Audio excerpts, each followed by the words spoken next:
பசங்க கேட்குறாங்கன்னு சொல்லிட்டு இஷ்டத்துக்கு ஜங்க் ஃபுட்ஸ் எல்லாம் வாங்கி கொடுக்குறாதீங்க ஃப்ரெண்ட்ஸ்.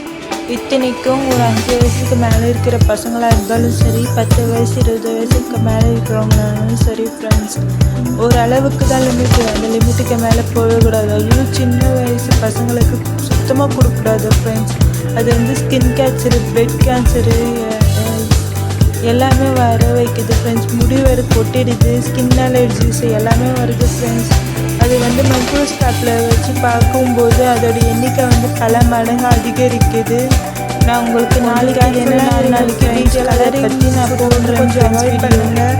கீரை, ஃப்ரூட்ஸு, நட்ஸு, டேட்ஸு, அதுக்கப்புறம் நிறைய பழ வகைகள், கீரை, காய்கள் அதெல்லாம் நிறைய எடுத்துக்காம அடம் பிடிச்சாங்கன்னா அவங்க பிடிச்சதில் கொஞ்சம் மிக்ஸ் பண்ணி கொடுத்துடுங்க ஃப்ரெண்ட்ஸ். அவங்களுக்கு ஒன்றும் தெரியாது.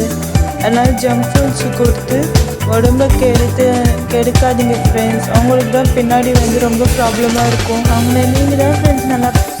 நீங்கள் தான் ஃப்ரெண்ட்ஸ் நல்லா பார்த்துக்கணும்.